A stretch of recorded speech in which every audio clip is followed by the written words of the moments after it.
The thermometer read -71 degrees Celsius when Magnus Larsson stepped outside his cabin into the pre-dawn darkness of the Wyoming winter. Around him, 3 other cabins stood silent, their chimneys cold, their occupants dead from smoke inhalation after desperate attempts to heat their shelters during the blizzard that had raged for 6 days straight. Magnus's stove burned bright and clean, flames shooting from its peculiar chimney design, the cylindrical body radiating warmth that had kept him alive through conditions that killed everyone else in the remote trapping camp.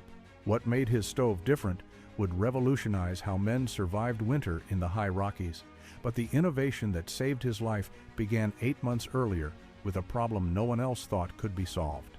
Before we continue, let us know where you're watching from, especially if you've ever experienced truly brutal winter conditions. And if survival innovation stories fascinate you, hit that subscribe button, because tomorrow's episode reveals an invention even more unbelievable than this one.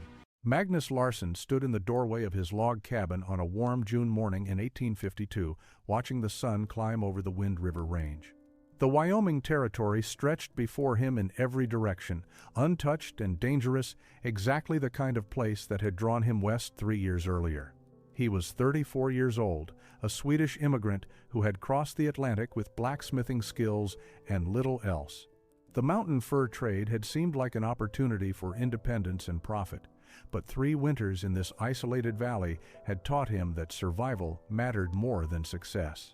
The previous winter had nearly killed him. His traditional box stove, purchased from a trader in South Pass City, had failed repeatedly during the worst cold snaps.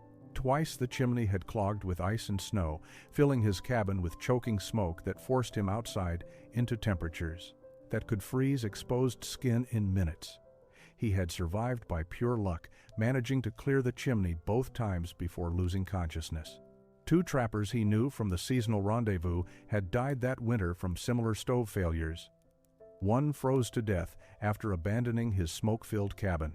The other suffocated in his sleep when his chimney blocked completely during a blizzard. Magnus had decided in February, half-starved and exhausted from the constant battle to maintain heat, that if he survived until spring, he would solve this problem properly. He was a blacksmith by training, a metalworker who understood how iron behaved under stress and heat. Building a better stove was within his capabilities if he approached it methodically. Most trappers accepted stove failures as an unavoidable risk of mountain winters, like grizzly bears or avalanches. Magnus rejected that acceptance.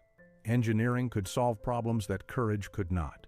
He had spent March and April running his trap lines and processing the modest catch of beaver pelts that would fund his summer project. By May, he had made his decision.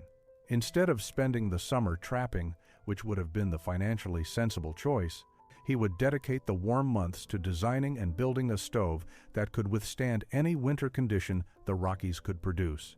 His cabin sat in a small cluster of 4 structures in a valley where 3 creeks converged, 70 miles from the nearest permanent settlement. The other 3 cabins belonged to trappers who worked the surrounding territory. They were acquaintances rather than friends, men who valued solitude but recognized the practical advantages of proximity in emergencies. Magnus had told them about his stove project in late May. Their reactions ranged from polite disinterest to open skepticism.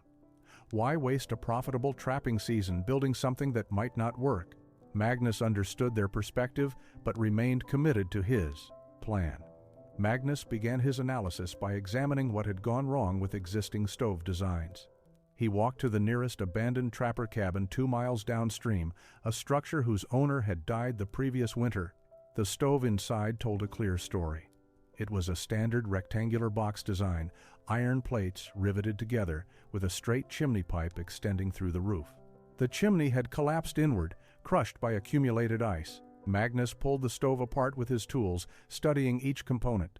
The design was fundamentally flawed for extreme conditions. The single chimney created a single point of failure. When snow and ice blocked that narrow passage, exhaust had nowhere to go. The stove's air intake consisted of small gaps around the door and a few drilled holes near the bottom. These intakes were adequate in moderate weather, but insufficient when external temperatures dropped severely. Cold air was denser, heavier, and moved sluggishly. The minimal intake couldn't provide enough oxygen for vigorous combustion, resulting in weak fires that produced more smoke than heat. Magnus had observed this pattern repeatedly. As temperatures dropped, fires burned poorly. Desperate men would open their doors to provide more air, but that flooded the cabin with freezing wind and defeated the purpose of heating. The alternative was keeping the cabin sealed, which led to oxygen depletion and dangerous carbon monoxide accumulation. It was a deadly equation with no good solution. Using conventional stoves, the physics were straightforward but brutal. Combustion required three elements in proper balance: fuel, oxygen, and heat. Mountain winters disrupted this balance in multiple ways. Extreme cold reduced the chimney's draft effect because the temperature differential between inside and outside air decreased as cabin interiors cooled. Snow accumulation blocked chimneys physically. Wind created pressure variations that could reverse draft, pushing smoke back into living spaces. Ice formation inside chimneys narrowed the passage progressively until complete blockage occurred. Magnus had filled a notebook with observations and calculations throughout the spring. He sketched the cabins of men who had died, noting the specific failures in each case. Thomas Mackenzie's stove had a chimney that exited through the sidewall rather than the roof. Snow had drifted against that wall during a 3-day storm, completely burying the chimney outlet. Robert Chen had used a taller chimney, thinking height would improve draft. The additional height gave ice more surface area to accumulate, and the chimney had sealed shut on the coldest night of January. William Thorpe had attempted to solve the intake problem by drilling dozens of holes in his stove body. The increased airflow had worked initially, but the holes also released heat inefficiently, and the stove could not maintain temperature when winds picked up. Magnus identified the core requirements for a successful design. First, the stove needed multiple independent pathways for both air intake and exhaust. Redundancy would prevent any single blockage from becoming fatal. Second, the system needed to function across an enormous temperature range, from summer warmth to winter extremes exceeding -70 degrees Celsius.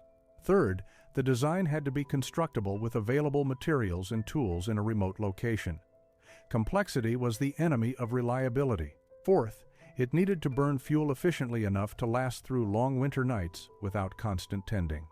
A man who froze while sleeping because his fire died was just as dead as one who suffocated from smoke. Magnus left his cabin on the 1st of July, leading a mule packed with beaver pelts and the money he had saved over 3 trapping seasons. The journey to Fort Bridger, the nearest trading post with a proper blacksmith supply, would take 2 weeks each direction. He traveled light, carrying only essential supplies and his detailed sketches of the stove design. The trail followed river valleys and mountain passes that were navigable in summer but became impassable death traps once snow arrived.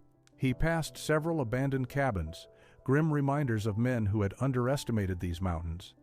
On the 9th day, he encountered another trapper heading into the high country for summer beaver hunting. They shared a fire and exchanged news. The trapper mentioned that pelts were fetching lower prices this season. Magnus nodded but said nothing about his decision to skip trapping entirely. The economic logic of his plan was questionable even to himself. Fort Bridger materialized from the dusty plains like a mirage on the afternoon of July 14th. The trading post consisted of a dozen rough buildings surrounded by a log palisade, serving trappers, traders, and the occasional emigrant wagon train heading to Oregon or California. Magnus went directly to the metalworking supply shed operated by a man named Henderson, a former Pittsburgh ironworker who had migrated west for reasons he never discussed. Henderson's operation was the only source of quality iron stock within 200 miles. Magnus spread his sketches on the rough plank counter and explained what he needed. Heavy gauge sheet iron for the main cylinder body, smaller gauge for the chimney sections, iron rod stock for the legs and internal framework, rivets of various sizes, hinges capable of supporting a heavy door. A selection of files, punches, and specialized metalworking tools he lacked. Henderson studied the drawings with a skeptical expression that Magnus had anticipated. The trading post operator asked why anyone would build something so complicated when simple box stoves were available for purchase. Magnus explained the failures he had witnessed, the deaths of men whose stoves could not handle extreme conditions. Henderson remained unconvinced. He had seen trappers spend their entire season's earnings on elaborate schemes that failed. Most mountain men were not engineers. Their improvised innovations usually created new problems rather than solving existing ones. Magnus's blacksmithing background gave him credibility, but Henderson had learned to be cautious. The materials Magnus requested would cost nearly everything he had earned over the past year. If the project failed, Magnus would face the next winter with no money, limited supplies, and possibly no functional stove at all. Magnus made his case with quiet determination. He was not guessing about metallurgy or thermodynamics. He had calculated load stresses, thermal expansion coefficients, and airflow requirements. The design was engineered, not improvised. Henderson finally agreed to sell the materials, but offered one warning. If Magnus died next winter because he had wasted the summer building an experimental stove instead of trapping, nobody would remember his innovation. They would remember his foolishness. Magnus accepted the warning and purchased everything he needed. He loaded the iron stock onto his mule, the animal staggering slightly under the weight. The return journey would be slower and harder. Magnus returned to his cabin on August 2nd with 400 pounds of iron and a mule that required 3 days of rest before recovering from the journey. He spent those days clearing a workspace near his cabin and constructing a temporary forge from creek stones and clay. The forge needed to reach temperatures high enough to make iron malleable for bending and welding, approximately 1,200 degrees Celsius. He built the firebox deep and narrow to concentrate heat, with a hand-cranked bellows made from leather and wood to force air through the coals. By August 6th, the forge was operational, and Magnus began the most challenging phase of construction. The main stove body required forming flat iron sheets into a perfect cylinder, 3 feet tall and 2 feet in diameter. This was not simple metalwork. The iron had to be heated in sections, bent gradually around a wooden form, and then welded along a vertical seam that would hold under years of thermal stress and physical impact. Magnus heated the first section of sheet iron until it glowed orange, then used hammers and wooden mallets to coax it around the curved form he had shaped from green cottonwood. The physical labor was exhausting in the August heat. Sweat poured into his eyes as he hammered, reheated, and hammered again. Each section of the cylinder required dozens of heating cycles to achieve the correct curve without cracking the metal.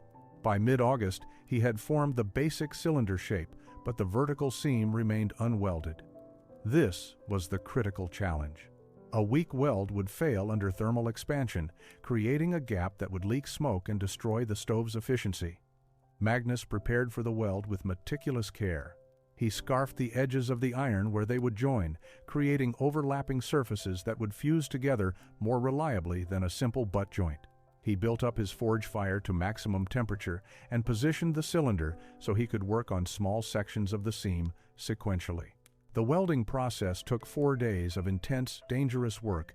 He heated each section until the iron reached welding temperature, then hammered the joint together while the metal was plastic enough to fuse. Sparks flew with each hammer strike. On the 3rd day, disaster struck. Magnus was working on a section near the top of the cylinder when he misjudged the temperature. The iron was slightly too cool for proper welding. He hammered the joint anyway, trying to force the weld. The impact caused a crack to propagate through the weakened metal, splitting the seam open for 8 inches. Magnus stepped back, chest heaving, staring at the damage. 4 days of work had been compromised by one moment of impatience. He considered scrapping the entire cylinder and starting over, but his iron stock was limited. He could not afford to waste material on mistakes. He spent the next 2 days developing a solution. He cut a backing plate from thinner gauge iron and carefully welded it behind the cracked section, creating a reinforced repair that was actually stronger than the original design would have been. By August 24th, the cylinder was complete with a fully welded seam that showed no gaps or weaknesses. The first major component of his revolutionary stove existed. Magnus turned his attention to the ventilation system in early September as the first hints of autumn appeared in the high country. Nights were cooling into the low single digits Celsius, reminding him that winter approached whether he was ready or not. The cylinder body was complete, but without proper airflow, it would be no better than the failed stoves that had killed men the previous winter. He needed to solve the fundamental problem of maintaining combustion across drastically different atmospheric conditions. His design called for multiple air intake ports arranged at strategic heights around the cylinder's lower third. The theory was simple enough. If snow or ice blocked some ports, others positioned higher or at different angles would remain functional. Redundancy would defeat the single-point failure mode that made conventional stoves deadly. The execution was considerably more complex than the theory. Magnus began by drilling test holes in scrap iron, experimenting with different sizes and configurations. Small holes provided insufficient airflow. Large holes released too much heat and made temperature control impossible. He needed to find the optimal size that balanced oxygen supply against heat retention. He settled on circular ports, 2 inches in diameter, after testing dozens of variations. Each port would have a sliding cover plate that could be adjusted to regulate airflow. The cover system required precise metalwork to ensure smooth operation without gaps that would leak smoke. He fabricated 8 intake ports and positioned them around the cylinder at 3 different heights. The lowest row sat 6 inches above the bottom edge, well clear of the legs and elevated enough to stay above minor snow accumulation. The middle row positioned 12 inches higher, and the top row of intake ports 18 inches above the base. This vertical distribution ensured that even if deep snow surrounded the stove, at least the upper ports would remain accessible. Magnus installed the ports by cutting circular openings in the cylinder wall and welding in short iron tubes that extended slightly inward and outward. The inward extension prevented direct flame exposure to the ports, which would have created dangerous hotspots in the metal. The outward extension provided a lip for mounting the adjustable cover plates. He fabricated the cover plates from thin iron with wooden handles that would remain cool enough to adjust even during operation. Each plate slid along a simple track mechanism that allowed precise control of the opening size. On September 18th, with the basic port system complete, Magnus conducted his first airflow test. He built a small fire inside the cylinder without the chimney attached, wanting to observe how air moved through the intake system. The result was immediate and dramatic. Air rushed through the lower ports with enough force to create an audible whistle. The fire responded by burning intensely, consuming fuel rapidly, and producing minimal smoke. Magnus adjusted the port covers to restrict airflow, and the fire moderated accordingly. He was observing a self-regulating system where increased internal heat created stronger draft that pulled more air through the intakes, but the adjustable covers allowed him to prevent runaway combustion. Over the next week, he refined the port angles and cover mechanisms based on repeated testing. By the end of September, the breathing system functioned exactly as his calculations had predicted. October arrived with freezing rain, and Magnus confronted the most difficult engineering challenge of his entire project. The exhaust system needed to function in conditions that would block any conventional chimney. Snow, ice, wind-driven debris, and simple thermal condensation had sealed the chimneys that killed men during previous winters. Magnus's solution required rethinking the fundamental concept of how smoke left a stove. A single vertical pipe extending through the roof was elegant and simple, which explained its universal adoption. It was also catastrophically vulnerable. Magnus's first experimental design attempted to solve the blockage problem through sheer size. He fabricated a chimney with a 6-inch diameter, twice the standard width, reasoning that a larger passage would be harder to seal with ice. He mounted it on the cylinder and ran a test fire during a cold rain. Within 4 hours, ice had accumulated on the interior walls of the oversized chimney, narrowing the passage significantly. The design failed. His second attempt used a double-wall chimney with an air gap between inner and outer pipes. The theory suggested that the air gap would insulate the inner pipe, preventing the temperature drop that caused condensation and ice formation. He built a prototype from nested iron pipes and tested it during the next cold snap. The double-wall design performed better than the single pipe, maintaining draft longer before ice accumulation became problematic. But eventually, ice still formed, and the chimney's effectiveness degraded. The design was an improvement, but not a solution. Magnus spent 3 frustrating weeks pursuing variations on conventional chimney designs. Each iteration failed in different ways, but all eventually succumbed to the same basic problem. A single exhaust path could be blocked, and blocked exhaust meant death. The breakthrough came on October 23rd during a windstorm that rattled his cabin and bent trees nearly horizontal. Magnus stood outside watching how the wind moved around obstacles, creating turbulent eddies and pressure variations. He noticed a bird's nest wedged in the fork of a cottonwood tree, battered by the wind but remaining intact. The nest's loose construction allowed wind to pass through it, rather than building pressure that would tear it away. That observation triggered the insight he needed. Instead of fighting wind and weather with a sealed, single-path chimney, he could work with those forces by creating multiple exit points that would remain functional regardless of conditions. He sketched rapidly, developing a design that replaced the conventional chimney cap with a revolutionary alternative.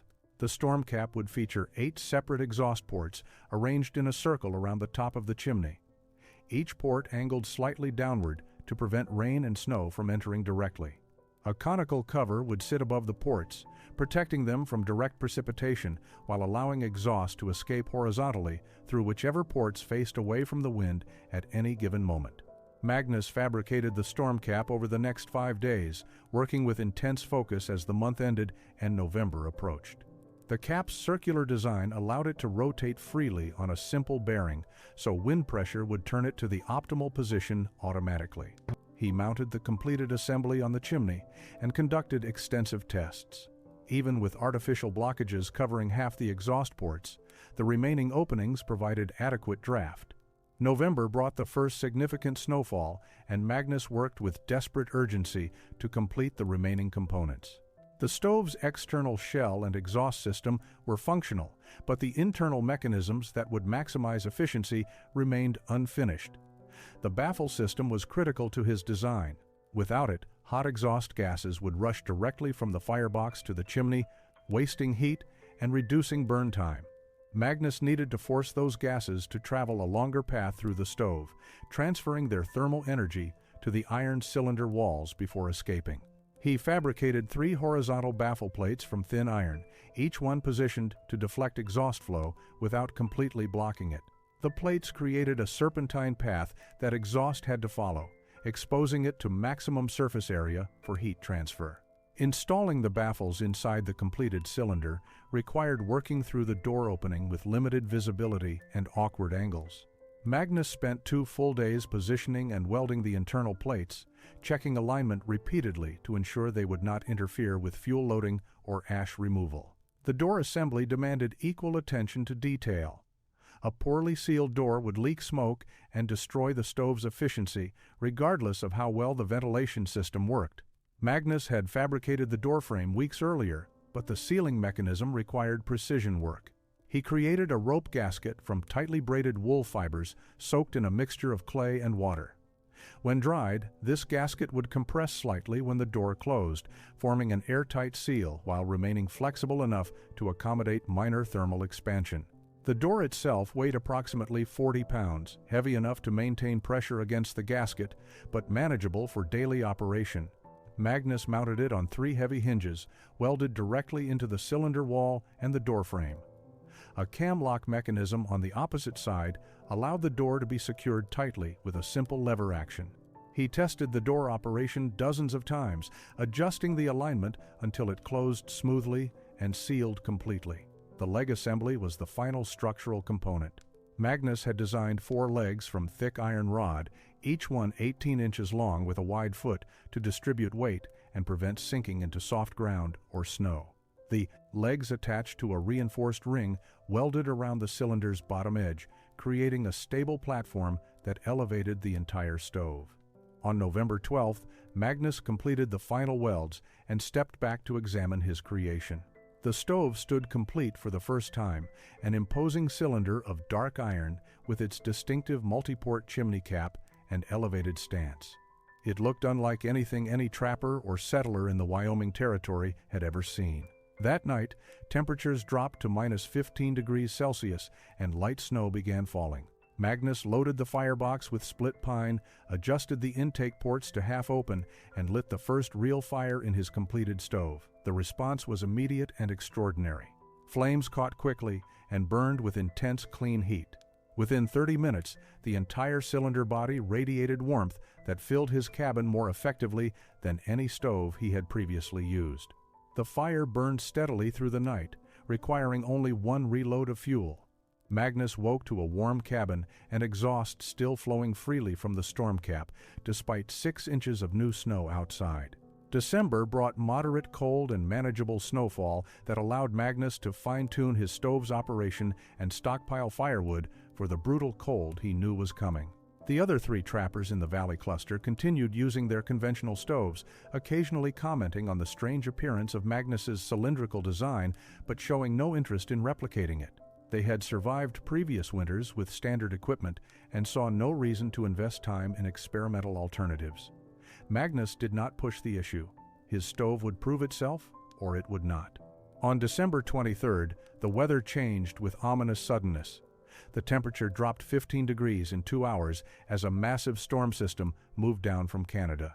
By evening, wind screamed through the valley at speeds that made standing outside dangerous. Snow fell horizontally, accumulating at a rate Magnus had never witnessed.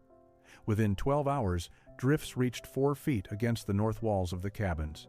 Magnus kept his stove burning steadily, adjusting the intake ports as wind pressure varied, but finding that the system compensated automatically for changing conditions. The storm cap rotated with the shifting wind, always presenting clear exhaust ports, regardless of the direction gusts came from. His cabin remained warm and smoke-free. On the second day of the blizzard, Magnus heard sounds from the neighboring cabins that filled him with dread. Chopping noises indicated someone trying to clear a blocked chimney from inside their cabin. The sound of coughing carried on the wind. He knew what was happening. The conventional stoves were failing as chimneys sealed with ice and snow. His neighbors faced the deadly choice he had experienced the previous winter: maintain fire and suffocate from smoke, or extinguish fire and freeze. Magnus pulled on his heavy coat and attempted to reach the nearest cabin, but the wind drove him back after he managed only 30 feet. The blowing snow was so thick he could not see his own cabin when he turned around. Helping his neighbors was physically impossible in these conditions. By day 4, the temperature had dropped to minus 50 degrees Celsius, and the storm showed no sign of weakening. Magnus's stove continued burning perfectly, the multi-level intake ports pulling air efficiently, despite snow now reaching halfway up his cabin walls. He could hear nothing from the other cabins anymore. The wind noise dominated everything, a constant roar that prevented any other sound from carrying. He told himself his neighbors had managed to clear their chimneys or had found other solutions. He did not believe it. On day 6, the wind finally began to decrease, though snow continued falling. Magnus maintained his fire and waited, knowing he could do nothing until the storm cleared completely. That night, Christmas Eve of 1852, the snow stopped and an eerie silence settled over the valley. The temperature read minus 71 degrees Celsius on Magnus's thermometer, the coldest reading he had ever recorded. He fed his stove, adjusted the dampers, and tried to sleep. His stove's flames shot from the storm cap, visible through his small window, a beacon of successful engineering in the frozen darkness. But the silence from the neighboring cabins told him a story he did not want to confirm.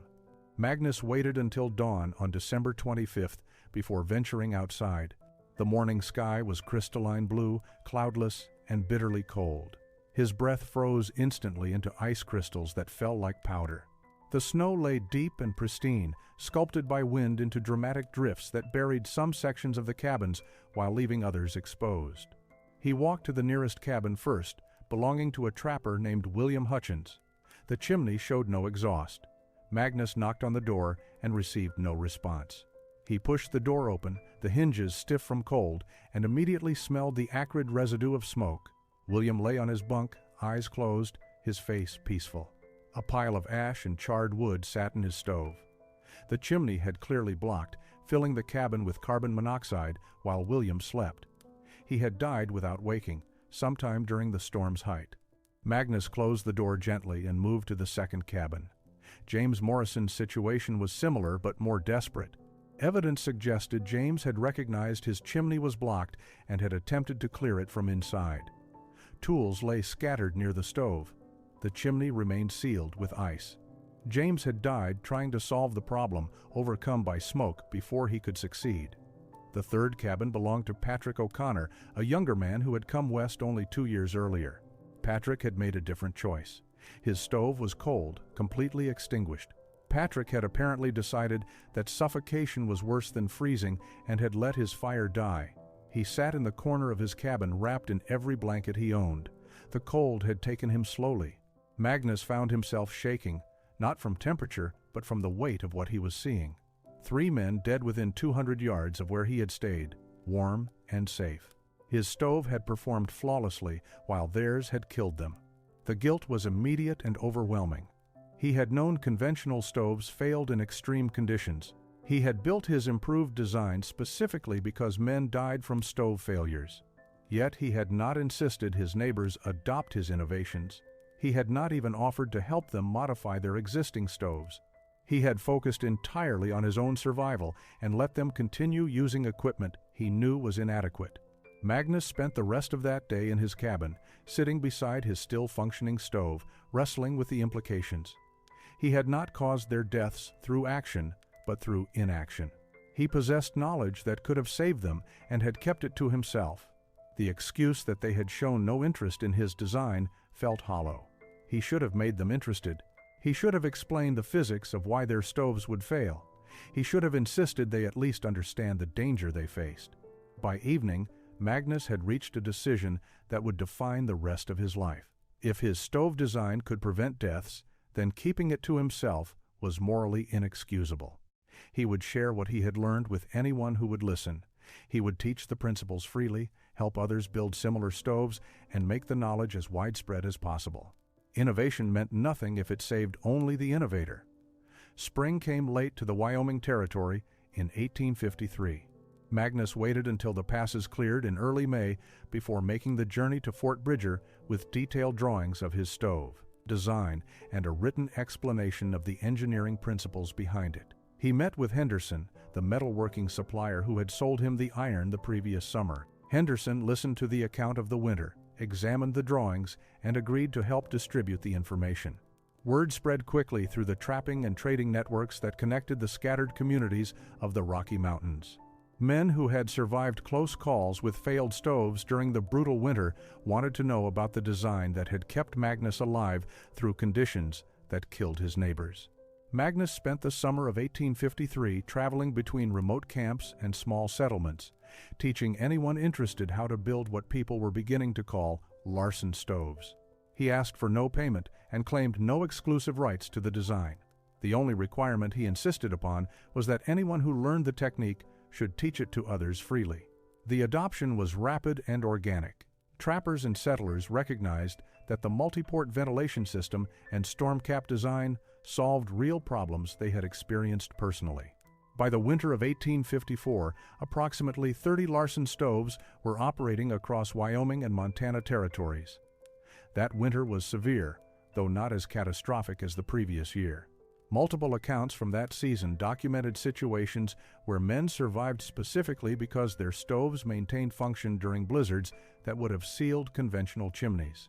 A trapper named Samuel Wexler wrote in his journal about a 9-day storm in January 1855, where his Larson stove burned continuously without any smoke backup or loss of draft. He credited the design with saving his life and the lives of his 2 partners. Similar accounts accumulated over the following years. The exact number of lives saved was impossible to calculate, but the pattern was clear. Men using Larson stoves survived winter conditions that had previously been fatal. By the early 1860s, commercial stove manufacturers in eastern cities had begun producing simplified versions of Magnus's design. The principle of multiple redundant ventilation ports became standard in high-quality stoves marketed for frontier use. Magnus received no financial compensation from these commercial adaptations and sought none. In 1868, Magnus left the mountains permanently. He had saved enough money to purchase a small farm in the Willamette Valley of Oregon Territory. He married in 1870 a widow named Catherine who had crossed the plains with a wagon train. They had 2 children who grew up knowing their father had once been a mountain man, but understanding little about his specific innovations. Magnus rarely discussed his time in Wyoming. When asked, he would say simply that he had learned to build a good stove and had shared what he learned with others who needed it. Magnus Larson died on March 14, 1878, at age 60, from pneumonia following a winter illness. He was buried in a small cemetery outside Salem. His gravestone listed his name, dates, and the single word, farmer. But across the Rocky Mountains, in remote cabins and settlements, stoves built on principles he had discovered continued functioning, breathing through blizzards, keeping people alive.